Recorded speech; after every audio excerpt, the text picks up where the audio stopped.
Assalamualaikum warahmatullahi wabarakatuh. Selamat pagi anak-anak, bagaimana kabar kalian hari ini? Jumpa lagi bersama Envy Channel. Hari ini kalian akan belajar tema 2 tentang udara bersih bagi kesehatan, subtema 1, cara tubuh mengolah udara bersih. Muatan pelajaran Bahasa Indonesia, SPDB, dan IPA. Bahasa Indonesia menentukan informasi dari teks menggunakan kata tanya. Membaca dapat memberikan banyak manfaat bagi kita. Salah satunya adalah dapat menambah pengetahuan dan menambah wawasan. Dengan membaca, kita dapat memperoleh banyak informasi. Informasi adalah penjelasan dan pemberitahuan mengenai suatu hal. Kita dapat menguraikan informasi yang akan kita cari menggunakan kata tanya. Yuk, kita simak kata tanya beserta informasi yang bisa kita dapatkan. Yang pertama, dengan menggunakan kata tanya apa atau apakah. Digunakan untuk menanyakan benda, keadaan, atau perbuatan. Informasi yang didapat berupa benda, pengertian, penjelasan, atau penegasan. Yang kedua, di mana? Di mana digunakan untuk menanyakan tempat peristiwa yang akan, sedang, atau telah terjadi. Informasi yang didapat berupa keterangan suatu tempat atau letak tempat. Yang ketiga, kapan? Digunakan untuk menanyakan waktu peristiwa yang akan, sedang, atau telah terjadi. Informasi yang didapat berupa keterangan waktu seperti hari, tanggal, atau jam. Yang keempat, kata tanya mengapa. Mengapa digunakan untuk menanyakan sebab atau alasan terjadinya suatu peristiwa. Informasi yang didapat berupa keterangan alasan terjadinya suatu hal dan biasanya menggunakan kata karena atau sebab. Yang kelima, bagaimana? Bagaimana digunakan untuk menanyakan keadaan atau proses terjadinya suatu hal. Informasi yang didapat berupa penjelasan tentang keadaan atau proses terjadinya sesuatu. Informasi yang kita tentukan dengan kata tanya bisa kita tuliskan dalam bentuk peta pikiran. Peta pikiran adalah sebuah peta yang menggambarkan rangkaian gagasan. Peta pikiran digunakan untuk mengembangkan rangkaian gagasan. Peta pikiran dapat dibuat berdasarkan teks yang dibaca atau informasi yang diperoleh. Bacalah teks berikut ini. Dayu dan ikan hias. Dayu memelihara banyak ikan hias berjenis ikan maskoki. Ikan hias itu dipelihara dalam sebuah akuarium. Setiap hari, Dayu memberi makan ikan-ikannya. Dayu rutin membersihkan akuarium, lalu mengganti airnya dengan air bersih. Kegiatan itu ia lakukan seminggu sekali. Dayu senang melihat ikan-ikan di dalam akuarium berenang ke sana kemari. Dayu memperhatikan saat mulut ikan-ikan itu terbuka dan menutup. Seolah-olah ikan-ikan itu selalu menelan air. Kalian sudah membaca teks berjudul Dayu dan Ikan Hias. Teks tersebut menceritakan kegiatan Dayu memelihara ikan hias. Sekarang kita akan menuliskan informasi dari teks tersebut ke dalam peta pikiran. Ayo, silahkan kalian amati peta pikiran dari bacaan Dayu dan Ikan Hias.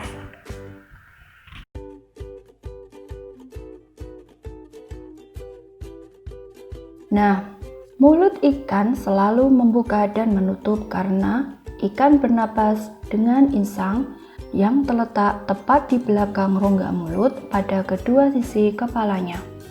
Gerakan membuka dan menutup mulut ikan berfungsi untuk mengambil oksigen dari air dan melepas karbon dioksida. Nah, selanjutnya kita akan belajar tentang sistem pernapasan pada hewan. Yang pertama, cacing tanah. Cacing tanah merupakan salah satu hewan lunak. Cacing bernapas menggunakan permukaan kulit. Oksigen masuk ke dalam tubuh melalui permukaan kulit. Agar pernapasan cacing tanah tetap berlangsung, kulitnya harus selalu dalam keadaan basah dan berlendir. Cacing tanah memiliki pembuluh darah yang berada di bawah permukaan kulit. Darah cacing mengandung hemoglobin sehingga mampu mengikat oksigen yang masuk melalui kulit. Oksigen yang diikat hemoglobin kemudian diedarkan ke seluruh tubuh melalui pembuluh darah. Setelah diedarkan, yang sisa pernapasan berupa karbon dioksida dan uap air kembali dikeluarkan dari tubuh melalui permukaan kulit. Yang kedua, serangga. Alat pernapasan pada serangga disebut dengan trakea.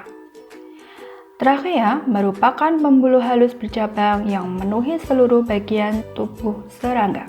Percabangan dari trakea disebut dengan trakeola. Sepanjang permukaan tubuh serangga terdapat pori-pori kecil yang disebut spirakel. Spirakel itu berfungsi sebagai tempat keluar masuknya darah ke tubuh serangga.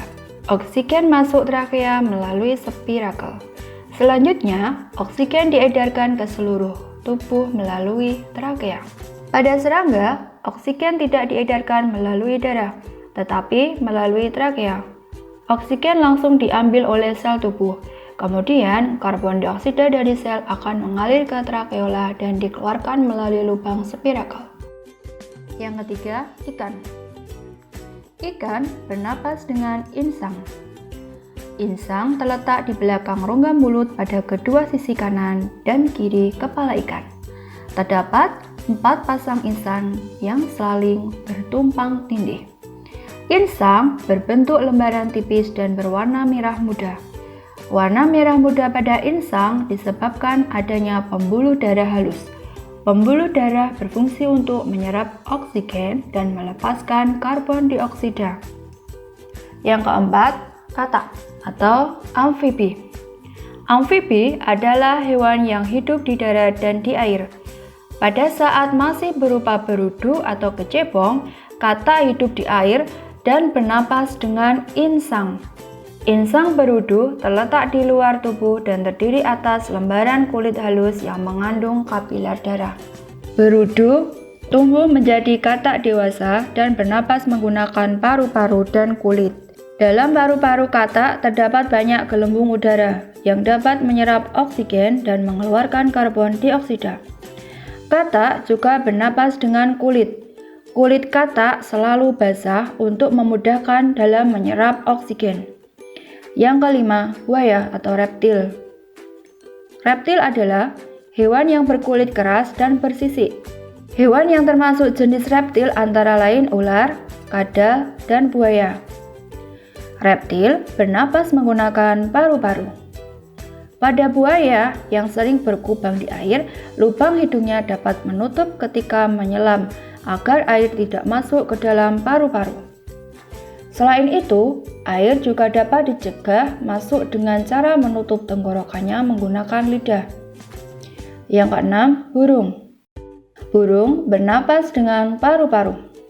Burung juga mempunyai kantong udara atau sering disebut dengan pundi-pundi udara yang berfungsi untuk menyimpan udara. Saat terbang, burung tidak menghirup udara dari hidung. Udara yang digunakan burung saat terbang itu berasal dari kantong udara. Udara dari kantong itulah yang ditembuskan menuju paru-paru. Selain membantu pernapasan, kantong udara menjaga burung kehilangan panas tubuh. Kantong udara juga membuat burung dapat bersuara lebih keras. Yang ketujuh, kuda dan lumba-lumba. Mamalia merupakan hewan menyusui. Berdasarkan hidupnya, mamalia dibagi menjadi 2 jenis, yaitu mamalia darat dan mamalia air. Contoh mamalia darat adalah kelinci, kambing, dan kuda. Contoh mamalia air adalah paus dan lumba-lumba. Mamalia bernapas dengan paru-paru. Setelah kalian mempelajari sistem pernapasan pada hewan, selanjutnya kita akan belajar tentang organ pernapasan pada manusia. Udara dibutuhkan oleh manusia untuk bernafas. Manusia bernapas dengan mengambil oksigen dan mengeluarkan karbon dioksida. Organ pernapasan manusia terdiri dari hidung, faring, laring, trakea, bronkus, bronkiolus, dan paru-paru. Pertama, hidung. Hidung terdiri atas dua bagian, yaitu lubang hidung dan rongga hidung. Di dalam rongga hidung terdapat rambut halus dan lendir. Rambut halus berfungsi untuk menyaring debu dan kotoran yang masuk bersama udara. Lendir berfungsi untuk melembabkan udara yang masuk ke paru-paru. Yang kedua, faring. Faring terletak di hulu tenggorokan. Faring merupakan persimpangan antara rongga hidung ke tenggorokan dan rongga mulut ke kerongkongan. Pada bagian bawah faring terdapat katup epiglotis. Katup epiglotis akan menutup apabila kita sedang menelan makanan. Katup berfungsi untuk mengatur makanan dari mulut masuk ke kerongkongan, bukan ke tenggorokan. Yang ketiga, tenggorokan. Tenggorokan merupakan suatu pipa yang tersusun atas laring, trakea, dan bronkus. Laring merupakan pangkal tenggorokan yang terletak di bagian bawah faring. Laring terdiri atas kepingan tulang rawan yang berbentuk jakun. Di bawah laring terdapat batang tenggorokan yang disebut trakea. Dalam trakea terdapat rambut getar yang disebut silia. Silia berfungsi untuk menolak debu atau benda asing yang masuk. Trakea memiliki percabangan yang disebut dengan bronkus. Bronkus berfungsi sebagai jalannya udara untuk menuju ke paru-paru. Bronkus memiliki percabangan yang disebut dengan bronkiolus. Setiap bronkiolus terdapat gelembung-gelembung halus yang disebut dengan alveolus. Yang keempat, paru-paru. Paru-paru terletak di rongga dada, tepatnya di atas diafragma. Diafragma merupakan sekat antara rongga dada dan rongga perut. Paru-paru juga dibungkus oleh selaput yang disebut pleura. Paru-paru manusia terdiri dari dua bagian, yaitu paru-paru kanan dan paru-paru kiri. Paru-paru kanan terdiri dari 3 gelambir, dan paru-paru kiri terdiri atas 2 gelambir. Paru-paru kanan lebih besar dibandingkan dengan paru-paru kiri. Paru-paru terdapat alveolus yang berfungsi sebagai tempat pertukaran oksigen dan karbon dioksida. Alveolus berbentuk seperti buah anggur yang dikelilingi oleh pembuluh darah. Berikut ini adalah gambar bagian paru-paru.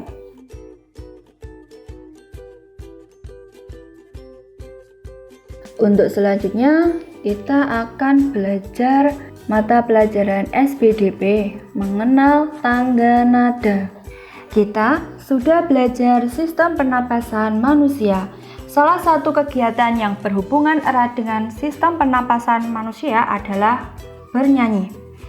Sambil bernyanyi, kita bisa mengenal tangga nada pada lagu. Tangga nada adalah urutan nada yang tersusun secara berjenjang. Salah satu tangga nada yang perlu diketahui adalah tangga nada diatonis. Tangga nada diatonis merupakan tangga nada yang terdiri atas 8 nada dengan jarak 1,5 cm. Tangga nada diatonis bisa dikenal dengan urutan nada do, re, mi, fa, sol, la, si, dan do. Tangga nada diatonis terdiri dari 2 macam, yaitu tangga nada diatonis mayor dan tangga nada diatonis minor. Tangga nada diatonis mayor adalah rangkaian 8 buah nada yang dalam satu interval tertentu. Contoh lagu yang menggunakan tangga nada mayor adalah lagu Hari Merdeka, Garuda Pancasila, Maju Tak Gentar, dan Indonesia Raya. Ciri-ciri lagu yang menggunakan tangga nada diatonis mayor adalah biasanya bersifat riang gembira, bersemangat, serta biasanya diawali dan diakhiri dengan nada do. Namun, terkadang lagu bertangga nada mayor juga diawali dengan nada sol atau mi dan diakhiri dengan nada do. Selanjutnya, tangga nada diatonis minor. Tangga nada diatonis minor adalah tangga nada yang susunan nada-nadanya berjarak 1, setengah, 1, 1, setengah, 1, 1. Contoh lagu yang menggunakan tangga nada diatonis minor adalah lagu syukur, mengheningkan cipta, gugur bunga, dan pahlawan tanpa tanda jasa. Ciri-ciri lagu yang menggunakan tangga nada diatonis minor adalah lagu bersifat sedih, kurang bersemangat, dan melodi lagu biasanya diawali dan diakhiri nada la. Namun, terkadang lagu bertangga nada minor juga diawali dengan nada mi dan diakhiri nada la. Nah, dari pembelajaran hari ini dapat kita simpulkan. Yang pertama, informasi adalah penjelasan dan pemberitahuan mengenai suatu hal. Kita dapat menguraikan informasi yang akan kita cari menggunakan kata tanya apa, kapan, mengapa, dan bagaimana. Selanjutnya, simptom pernapasan pada hewan. Cacing bernapas dengan permukaan kulit, serangga dengan trakea, ikan dengan insang, buaya dengan paru-paru, burung dengan paru-paru, kuda dan lumba-lumba bernapas dengan paru-paru. Sistem pernapasan manusia terdiri dari hidung, faring, laring, trakea, bronkus, bronkiolus, dan paru-paru. Tangga nada adalah urutan nada yang tersusun secara berjenjang. Tangga nada diatonis merupakan tangga nada yang terdiri atas 8 nada dengan jarak 1 dan setengah.